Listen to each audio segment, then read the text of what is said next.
किसान भाइयों और मेरे साथियों, सभी को मेरा सादर नमस्कार। साथियों, किसी ने सच ही कहा है कि भूख है मजहब इस दुनिया का और हकीकत कोई नहीं।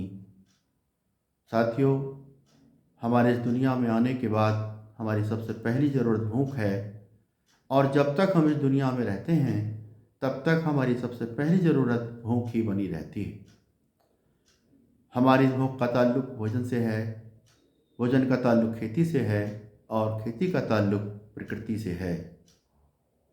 साथियों, हम चाहे कोई भी हों, चाहे हम किसान मजदूर हों, चाहे हम राज कर्मचारी अधिकारी हों, चाहे हम डॉक्टर इंजीनियर हों, चाहे हम व्यापारी हों, चाहे हम चोर सिपाही हों, चाहे हम आईएएस चपरासी हों, और चाहे हम नेता अभिनेता हों, हम सब का वास्ता इस खेती और प्रकृति से है।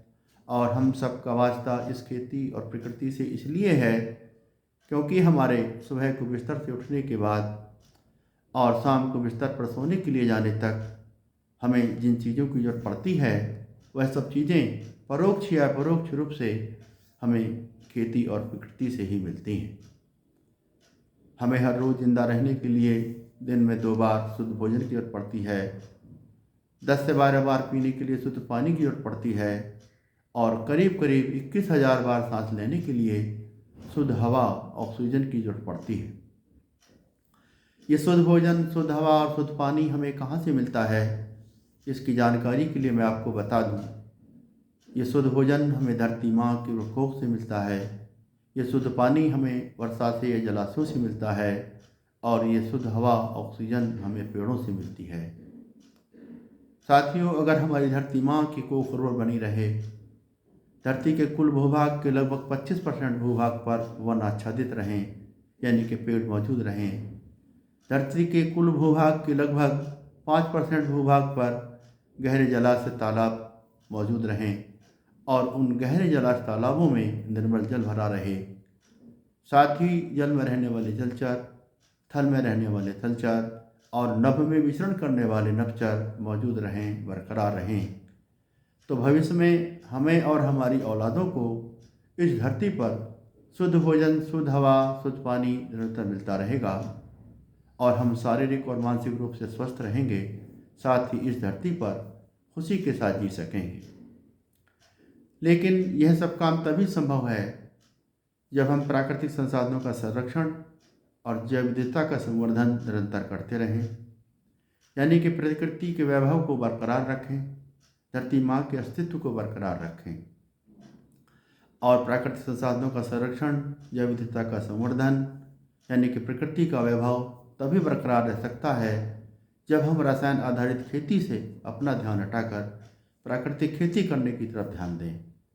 और प्राकृतिक खेती हम जब भी कर सकते हैं जब हम रसायनों से होने वाले नुकसान को समझें, भौतिक संसाधनों की प्राप्ति की होड़ को छोड़ें, अधिक से अधिक उत्पादन लेने के लालच को छोड़ें, और अधिक से अधिक धन प्राप्ति के लालच को छोड़ें।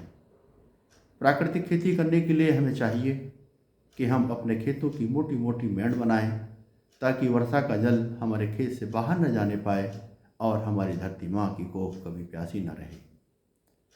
अपने खेतों की मेड़ों पर अपनी इच्छा के अनुसार तरह तरह के पेड़ लगाएं, ताकि उन पेड़ों पर पक्षी अपना बसेरा बना सकें और हमारे खेतों की, हमारी फसलों की देखभाल कर सकें।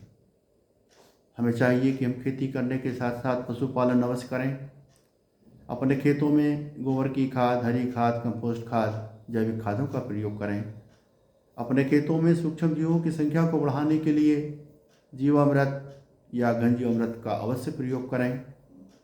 अपने खेतों में फसल अवशेषों को बिल्कुल न जलाएं, बल्कि फसल अवशेषों को खेतों में ही पड़ा रहने दें। अपने खेतों के निचले हिस्से में छोटे छोटे तालाब बनाएं। अपने खेतों के आसपास, खेत खलिहानों के आसपास जो पुराने तालाब हैं उनका जीर्णोद्धार करें। यानी कि हमें चाहिए कि हम अपनी धरती पर एक ऐसा परिवेश बनाएं, एक ऐसा वातावरण बनाएं, एक ऐसा माहौल बनाएं जहां हमारे खेत खलिहानों में हमारे आसपास मंडराने वाली नाना प्रकार की रंग बिरंगी तितलियाँ, मधुमक्खियाँ, रामजी कुड़िया, केंचुआ, गुबरैला सब पहले की तरह से मौजूद हों।